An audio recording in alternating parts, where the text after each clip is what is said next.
Olá, nesse vídeo nós falaremos sobre fundação ou proteções contra imprevistos. É o segundo elemento da torre de sonhos. Estou aqui no meu ambiente de escritório, valor.torredesonhos.com.br. Vou fazer o meu login como planejador para iniciar a sessão. Uma vez logado, vou procurar o cliente do qual acessarei o planejamento financeiro. No caso do exemplo que estamos seguindo, o Sr. João da Silva, vou clicar sobre o nome, venho em menu, Torre de Sonhos e acessei a sua Torre de Sonhos. E agora eu venho aqui para o item 2, que é a fundação. Essa visão da fundação, as perguntas que estão aqui nessa seção, os cálculos, eles se referem ao planejamento do gerenciamento de riscos e seguros. Então veja que existe uma série de perguntas aqui nessa aba, lembrando que essas perguntas não aparecem para o cliente, porque senão a usabilidade dele ficaria comprometida.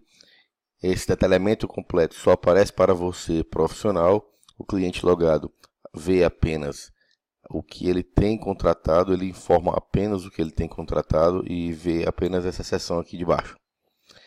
Então vamos lá. Nesse momento, é importante saber quem é o pilar financeiro familiar. De acordo com as rendas, as receitas mensais cadastradas aqui no outro item 1 anterior, automaticamente vai aparecer quem é o pilar financeiro. Geralmente, o pilar financeiro é quem procura você para o atendimento de planejamento financeiro. Mas, ocasionalmente, o cônjuge preocupado e o esposo ou a esposa sem tempo procura primeiramente. Então é importante você identificar quem é o pilar financeiro. E a pergunta? Essas perguntas se referem prioritariamente ao pilar financeiro. Se você ficar impossibilitado de trabalhar por 3 meses por alguma incapacidade, o que acontece com a sua renda? Existem 3 opções.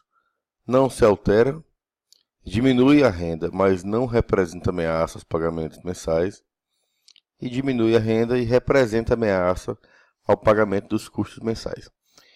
Quando é que não se altera? Quando, por exemplo, a pessoa é apenas funcionário público, ela não tem nenhum componente profissional liberal. Cai, mas não representa ameaça ao pagamento. Algumas opções, algumas condições em que isso acontece. Por exemplo, a pessoa tem um concurso público em que recebe R$10.000, que por si só já cobre as despesas, e atua como profissional liberal, ganhando mais alguma coisa. Então, se a receita de concurso público ela permanece em caso de incapacidade temporária e é suficiente para custear as despesas mensais, então, nesse caso, não representa ameaça ao pagamento de custos. Agora, quando a pessoa não tem garantida uma renda que protege todo o custo mensal, vai se enquadrar aqui nesse terceiro item. Observe que se eu clicar em não se altera ou em cai, mas não representa ameaça, não aparece aqui o gap de renda. Portanto, esse gap de renda só aparece para você perguntar para o cliente se houver risco de ter que desembolsar dinheiro de outro lugar para pagar os custos mensais em caso de incapacidade. Esse gap de renda, lá no detalhamento de receitas, é possível você raciocinar junto com o cliente que, nesse caso do seu João da Silva, ele tem uma renda de concursos de R$4.000 e ele tem aqui uma incapacidade. Ele vai continuar recebendo R$4.000 e, como ele é o pilar financeiro e ele me falou que paga as contas mensais de casa todas, enquanto a mulher não participa do pagamento de contas, vão faltar R$3.000 para custeio das despesas mensais. Portanto, é o que ele precisaria no mínimo para continuar pagando as contas. Agora, às vezes o cliente não quer apenas o complemento para pagar contas. Às vezes o cliente quer manter a mesma capacidade de poupança. Então, se esse cliente ganhava R$8.000 aqui como profissional liberal ou como distribuição de lucros, que depende do seu trabalho, ele pode muito bem querer receber esses R$8.000 aqui ao invés dos 3. Então depende, é caso a caso. Nesse caso aqui eu deixei 3 mil. Até que idade irá viver? Então nós sabemos que o risco de viver muito ele existe. E estar preparado até lá é muito importante. Porém, nesse caso aqui, nós não estamos focando ainda em guardar dinheiro para o futuro. E sim, é uma pergunta que você pode fazer para o cliente, para ele dizer até quando vai ficar planejado financeiramente. Nesse caso aqui, é porque eu vou falar de incapacidades. Então, quanto mais precoce ele tiver uma incapacidade permanente, mais tempo eu terei que garantir um valor para preservar a capacidade de honrar os pagamentos, estando ele inválido. Então, você tem ideia do valor necessário para custear sua vida financeira em caso de invalidez permanente? É uma pergunta para você não esquecer de fazer. Ela não interfere nos cálculos, mas ela causa uma reflexão no cliente e introduz o assunto aqui de perguntar o valor necessário de provisionamento mensal em caso de invalidez permanente. Nesse caso aqui, é muito difícil fazer essa conta de quanto tem que ter de cobertura para invalidez permanente. Porque é possível, muitas vezes, pensar que bastam alguns anos de garantia de custeio de contas para que haja uma readaptação, uma reorganização de toda a estrutura familiar, de trabalho, para o novo momento da invalidez. Porém, aqui eu coloquei o mesmo valor que faltaria, já que esse cliente é concursado, faltariam 3 mil reais para os 7 mil de despesas, mas raciocinando que a despesa pode aumentar, pode ir para 8 mil, você poderia colocar aqui 5 mil também. Ou seja, ele tem 4 mil, porque ele tem 4 mil garantido do concurso, e se ele quisesse ter aí 8 mil de renda ao invés de 7, porque aumentou um pouco para cuidadores, etc. Você pode alterar aqui conforme achar mais interessante. Eu vou deixar o 3 mil, que é o que eu tinha já gravado no vídeo anterior, por 30 anos. Tá? A cobertura de 1 milhão. Aí isso a gente pode reduzir. Nós já sabemos que se eu colocar aqui uma idade, um tempo menor de proteção, vai dar um valor menor aqui na necessidade de cobertura. Então eu vou deixar aqui como 30, por enquanto. E o custo para tratamento repentino de uma doença grave? Nesse caso, cliente que precisa de um dinheiro para ir para grandes centros como urgência, ele pode ter um valor de 50 mil, 100 mil, 200 mil. Já vi casos de até a pessoa querer fazer de 500 mil, no caso de um casal em que a esposa era médica e tinha muita preocupação com isso, mas esse valor aqui é um valor que pode ser também calculado como, por exemplo, 12 a 14 vezes, 12 a 24 vezes a despesa mensal. Por exemplo, nesse caso aqui, a despesa mensal sendo de 7 mil reais, 12 vezes dá 84 mil. Ou seja, tem a doença grave, a pessoa vai parar de trabalhar, vai ter que se tratar em outro local, então ela tem que ter um dinheiro para poder não apenas custear o tratamento, mas também se ausentar do trabalho. Portanto, aqui 100 a 200 mil é um valor que eu considero razoável, ou 12 a 24 vezes o valor da despesa mensal. Na sua falta, como ficam seus dependentes? Aqui tem 3 opções. Primeira, não tenho dependentes. Nesse outro, não vai haver queda do padrão de vida da família. E aqui haverá queda do padrão de vida da família. Então, geralmente, essa pergunta é respondida na terceira alternativa. Principalmente se você está falando com o pilar financeiro. Então, no caso de manutenção do padrão de vida de quem fica, no caso de sua ausência precoce. Essa pergunta temporária vitalícia você não vai fazer ao cliente. Aqui você vai marcar de acordo com o que você acha que essa cobertura deva ser contemplada por um seguro temporário ou um seguro vitalício. No caso do seguro temporário, é aquele seguro mais barato que corresponde na comparação a um aluguel de um imóvel, em que enquanto você está pagando você pode ficar naquele teto, naquela cobertura. E esse seguro temporário, ele aumenta com a idade, aumenta com o agravamento de saúde e ele não forma reserva de resgate. Então eu julgo interessante o seguro temporário quando a necessidade do seguro é por um tempo limitado. Não estou falando da cobertura. Uma vez ocorrido o sinistro, que o valor seja usado para algo temporário. Não é isso.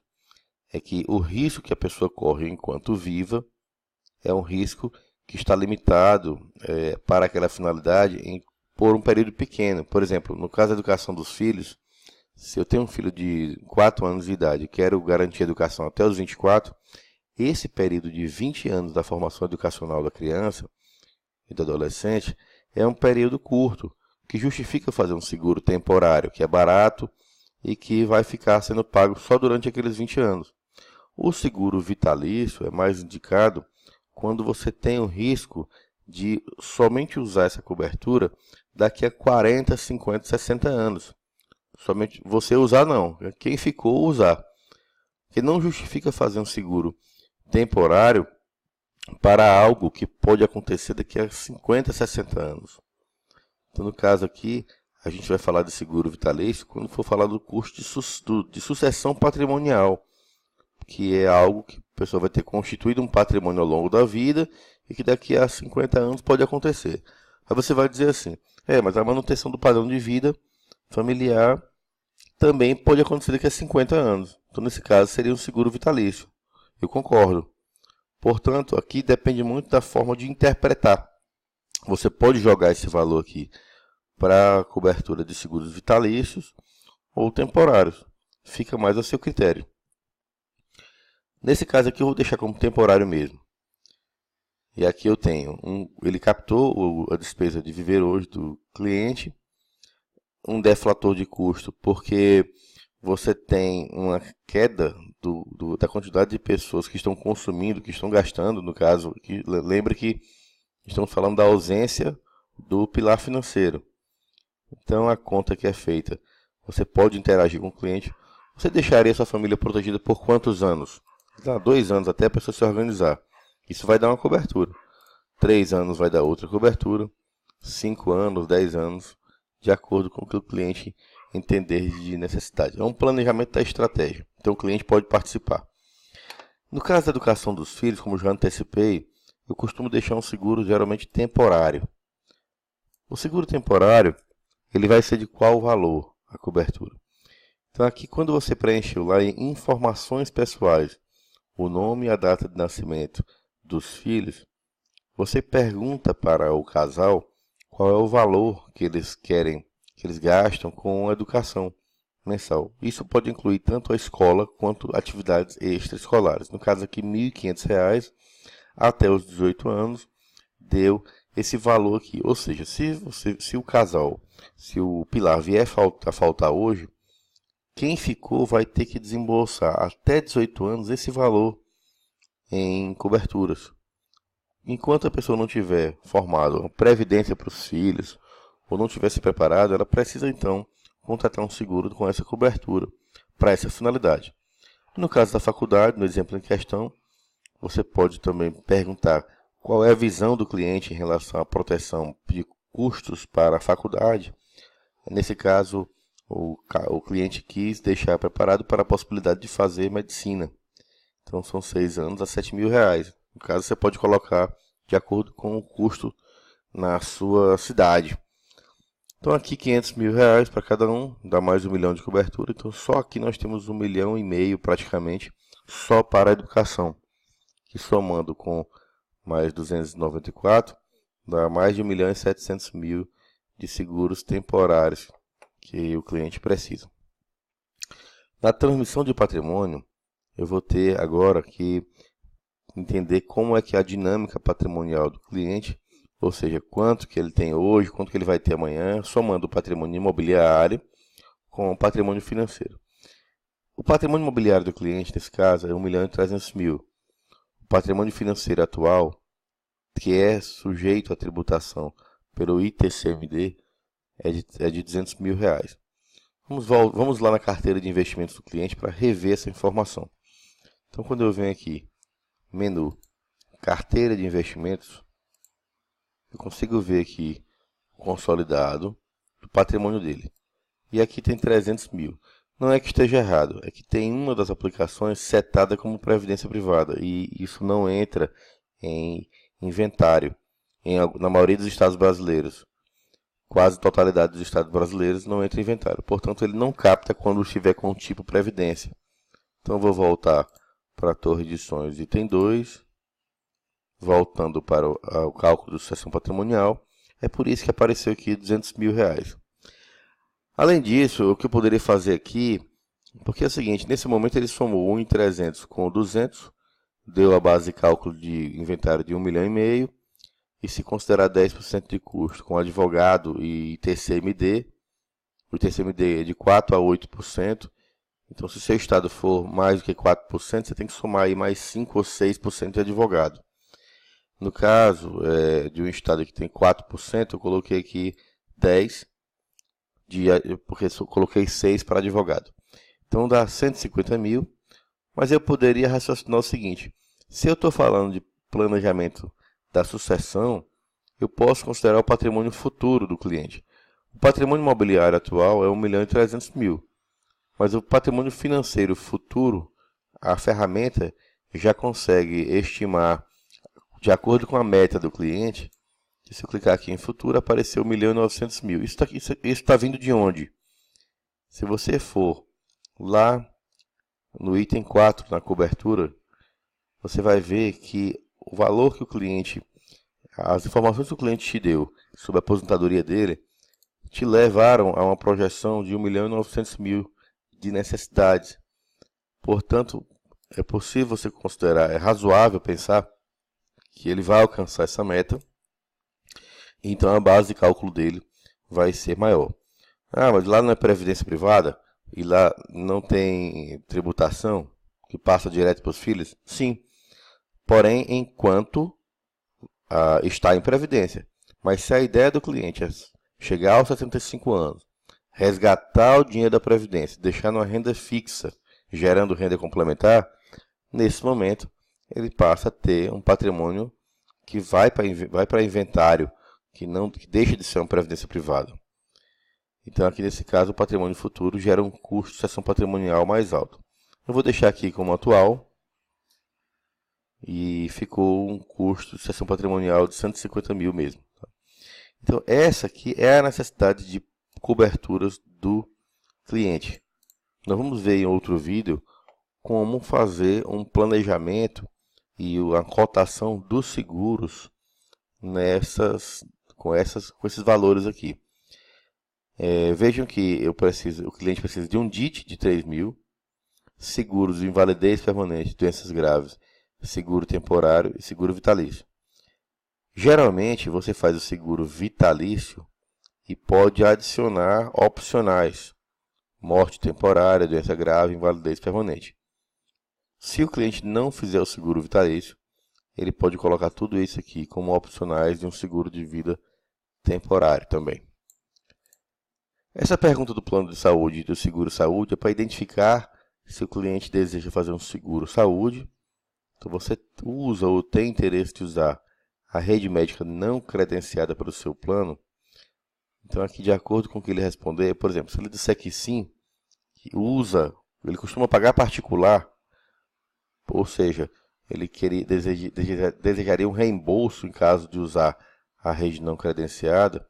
Aqui você pode entender que ele se aplica na necessidade de um seguro saúde.